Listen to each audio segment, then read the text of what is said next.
নমস্কার। WB TET 2014 panel পুরো বাতিল হতে চলেছে এবার, অর্থাৎ প্রায় 42,000 এবং 16,500 নিয়ে মোট 59,000 প্রাইমারি শিক্ষকের চাকরি বাতিল হবে আগামী 7 দিনের মধ্যেই। বিষয়টি কি দেখে নাও পুঙ্খানুপুঙ্খভাবে। তো আজকের বিষয় ডাব্লিউবি টেট 2014 পুরোপুরি বাতিল হতে চলেছে। তো বন্ধুরা, ভিডিওটি কিন্তু অবশ্যই হেল্পফুল হবে। তোমরা এক্ষুনি দেখার মতো একটা লাইক করে দিও এবং যদি ভালো লাগে অবশ্যই একটা সাবস্ক্রাইব করে সঙ্গে থাকতে হবে সমস্ত আপডেট পাওয়ার জন্য। তো চলো আমরা দেখে নিই বিষয়টি কী রয়েছে। বলছে বিগত 2015 সালে ডাব্লিউবি টেট 14 টেট পরীক্ষা আয়োজন করেছিল প্রাইমারি পর্ষদ। সেখানে প্রায় 1.25 লাখ অর্থাৎ প্রায় 1,25,000 কিন্তু চাকরি প্রার্থী টেট পাস করে। সেখান থেকে পিটিআর অর্থাৎ primary teacher recruitment 2016 recruitment rule অনুযায়ী প্রায় 42,949 জন চাকরি পান এবং পিটিআর 2020 নিয়ম অনুযায়ী 16,500 জন চাকরি পান। অর্থাৎ এই টেট 14 থেকে কিন্তু 42,000 এবং চাকরি পায় প্রায় 16,000, অর্থাৎ মোট 59,000 কিন্তু চাকরি পেয়েছিল এই 14 টেট পরীক্ষা থেকে। এবার কি প্রশ্ন আসছে দেখো। বলছে কিন্তু দীর্ঘদিন যোগ্য বঞ্চিত চাকরি প্রার্থীদের আন্দোলনের জেরে পুরো ডাব্লিউবি টেট 14 বাতিল হতে চলেছে খুব শীঘ্রই। হ্যাঁ বন্ধুরা, আমরা কিন্তু জেনে গেছি অলরেডি এসএসসি অর্থাৎ স্কুল সার্ভিস কমিশন কিন্তু প্রায় 26,000 চাকরি বাতিল করেছে আগামী দুদিনের মধ্যে, এবং এই প্যানেল প্রাইমারি কিন্তু বাতিল হবে আগামী 30শে এপ্রিল 2024 কিন্তু বাতিল হয়ে যাবে সম্পূর্ণ পুরো প্যানেলটি। তো দেখে নাও কী কী কারণ হয়েছে এই বিষয়টির মধ্য দিয়ে। তো প্রথমত, পশ্চিমবঙ্গে নিয়োগ দুর্নীতির সবচেয়ে বড় জ্বলন্ত উদাহরণ 2014 সালের টেট 14 থেকে 42,949 জনের নিয়োগ প্রক্রিয়া। অর্থাৎ আমরা জানি যে 2016 সালে কিন্তু যে নিয়োগটা হয়েছিল প্রাইমারিতে প্রায় 42,949 জনের, এটা কিন্তু সম্পূর্ণ অবৈধ নিয়োগ হয়েছিল। এটা আমরা জেনে গেছি বিভিন্ন রকম সংবাদ মাধ্যম দিয়ে বা বিভিন্ন আরটিআই করে আমরা জেনেছি এই নিয়োগ কিন্তু প্রচুর দুর্নীতি রয়েছে প্রাইমারি পর্ষদের ক্ষেত্রে। ঠিক আছে, এবার দেখে নাও নেক্সট পয়েন্ট কি বলেছি। বলছে সেখানে রিক্রুটমেন্ট রুল মানা হয়নি, প্রথম কথা। তারপর ক্যাটেগরি ওয়াইজ কাট অফ করা হয়নি, অর্থাৎ এসসিদের কত, ওবিসি কত, ইউআর কত, এটা কিন্তু করা হয়নি। এরা প্রাইমারি পর্ষদের শিক্ষামন্ত্রী তথা পার্থ চট্টোপাধ্যায় সহ মানিক ভট্টাচার্য তারা কিন্তু এই দুর্নীতি করে আজ তারা জেলের মধ্যে ঢুকে গেছে। অতএব দুর্নীতি কিন্তু হয়েছে, এটা প্রমাণ হতে শুধু বাকি। ঠিক আছে, তো কোনো প্রকার মেরিট লিস্ট প্রকাশ করেনি পর্ষদ। তো বুঝতে পারছো নিশ্চয়ই প্রথম পয়েন্ট তোমার বন্ধুরা বুঝতে পেরেছো। তো বন্ধুরা, সমস্ত তথ্য আমি আরও আপডেট দেবো, তোমরা কিন্তু অবশ্যই এটা শেয়ার করো প্রচুর পরিমাণে তোমার গ্রুপে, সবাই জানুক এই বিষয়টি সম্পর্কে। ঠিক আছে, কেন প্যানেলটা বাতিল হবে এই প্রাইমারি প্যানেলটিও। নেক্সট পয়েন্ট দেখে নাও কী বলা হয়েছে। বলছে মেরিট পয়েন্ট কেউ 14.235 পেয়ে চাকরি করছে, আবার কিন্তু অনেকে 17.127 পেয়েও চাকরি পায়নি।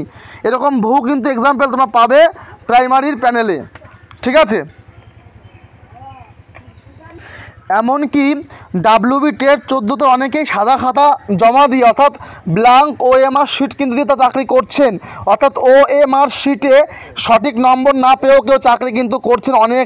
অনেক না, কম করে কয়েক হাজার ছেলেমেয়ে চাকরি করছেন কিন্তু এই 14 রিক্রুটমেন্টে।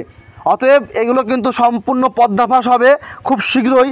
আগামী সোমবার 30শে এপ্রিল কিন্তু কলকাতা হাইকোর্টে কিন্তু এটা সম্পূর্ণ সাবমিট না করতে পারলে প্যানেলটা পুরোপুরি বাতিল হয়ে করে দেবে কলকাতা হাইকোর্ট।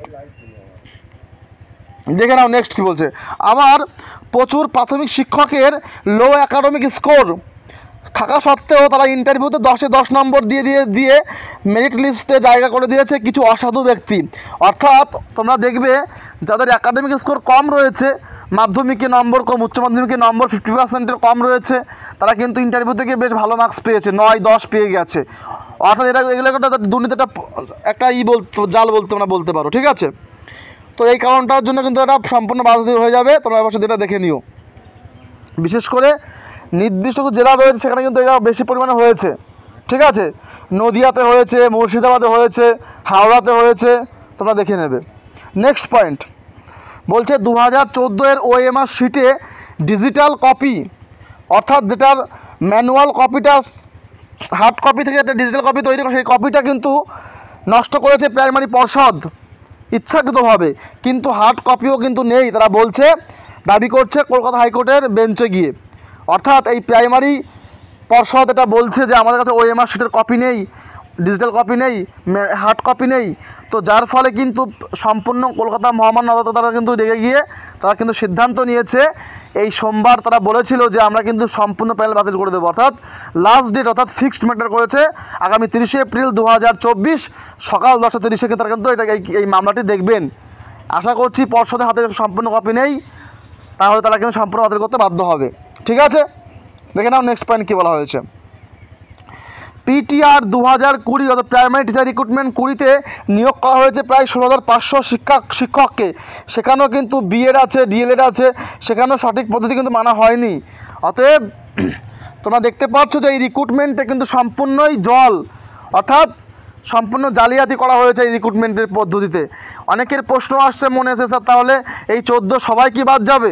দেখো বন্ধুরা, আমার একটাই কথা যে 14 সবাই বাদ যাবে না, শুধুমাত্র এই প্যানেল 42,949 প্যানেল এবং 16,500 প্যানেলটাই কিন্তু বাদ হয়ে যাবে। অতএব এই দুটো কিন্তু নিয়োগ সম্পূর্ণ ভুয়ো পদ্ধতিতে হয়েছে, তাই আমাদের কলকাতা হাইকোর্ট সিদ্ধান্ত নিয়েছেন যে সম্পূর্ণ প্যানেল বাদ দিতে হবে। যেমন তোমরা দেখতে পারলে রিসেন্ট দুদিন আগেই দেখলে যে এসএসসি কিন্তু 9, 10, নবম, দশম, 11, 12 কিন্তু বাদ হয়ে গেছে। তো তোমরা অবশ্যই জানো বিষয়টি। তো আশা করছি প্রাইমারিও কিন্তু বাদ হয়ে যাবে, পুরো সঠিক সিদ্ধান্ত নিয়ে বাদ দেবে। এই সমস্ত পয়েন্ট থাকবে, তোমাদের মিলিয়ে নিও জাজমেন্টের কপিতে। ঠিক আছে, তো সবশেষে আমি একটা কথা বন্ধুরা বলবো, যেটা ইম্পর্টেন্ট তথ্য, প্রত্যেকে দেখে নাও। সর্বশেষে এই সিদ্ধান্তে উপনীত হয়েছে দ্য ক্যালকাটা হাইকোর্ট যে আগামী 30শে এপ্রিল 2024 সোমবারের মধ্যে যদি প্রাইমারি পর্ষদ অর্থাৎ primary board of West Bengal primary education যদি পর্ষদ সমস্ত তথ্য সাবমিট না করে, তাহলে কিন্তু 2016 সালের 42,949 জনের প্যানেল, আবারও বলছি প্যানেল, অর্থাৎ যে প্যানেল থেকে নিয়োগ হয়েছে এম প্যানেল যে ক্যান্ডিডেট সেই এম প্যানেল, এবং 2020 সালের 16,500 যে এম প্যানেল লিস্ট, সেই প্যানেলটি কিন্তু পুরোপুরি বাতিল করে দেবে কলকাতা হাইকোর্ট। তখন কিন্তু আবারও দেখবে সমস্ত চাকরিপ্রার্থী কিন্তু পথে নেমে গেছে, কলকাতার বুকে জড়ো হয়ে গেছে। তো বন্ধুরা, এটা আমাদের অগ্রিম একটা আমরা বলে দিলাম, তোমরা মিলিয়ে এটা কিন্তু হতে চলেছে। তো বন্ধুরা, আশা করি অবশ্যই তোমরা বুঝতে পেরেছো। যদি কোনো তথ্য আমার মিস্টেক থাকে অবশ্যই কমেন্ট সেকশন থাকবে খোলা, তোমরা কমেন্ট করবে, আমি কিন্তু প্রত্যেক কমেন্ট কিন্তু রিপ্লাই করি, তোমরা দেখে নেবে। ঠিক আছে, এবং সবচেয়ে গুরুত্বপূর্ণ বিষয়, প্রাইমারি প্যানেল বাতিল হলেই কিন্তু তোমাদেরকে আবার কিন্তু ইন্টারভিউ প্রক্রিয়া আসতে হবে, আমি সবাইকে বলছি বন্ধুরা।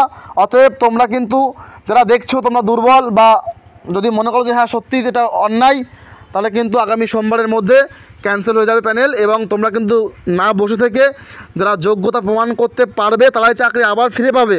অর্থাৎ হাইকোর্টও কিন্তু একজন মানবিক কোর্ট, সেখানে কিন্তু অবশ্যই মানবিকতার রায় দেবে। তো আমরা চাইবো যে তারা কিন্তু আবারও 3 মাসের মধ্যে ইন্টারভিউ প্রক্রিয়া সম্পন্ন করে তারা কিন্তু আবারও নিয়োগ করবে এই প্যানেল থেকে। তো তোমরা আমার একটাই অনুরোধ বন্ধুরা, দেখে নাও বিষয়টি। তাই আমি তোমাদের সবাইকেই বলবো, যারা প্রাইমারি ইন্টারভিউ জন্য পড়তে চাও বা পিডিএফ নোট নিয়ে পড়বে, অবশ্যই প্রথম ফেজ থেকে 20তম ফেজের প্রায় 3600 প্লাস প্রশ্ন উত্তর রয়েছে। ক্লাস 1 থেকে 4 বাছাই করা প্রশ্নটা 400 প্লাস রয়েছে।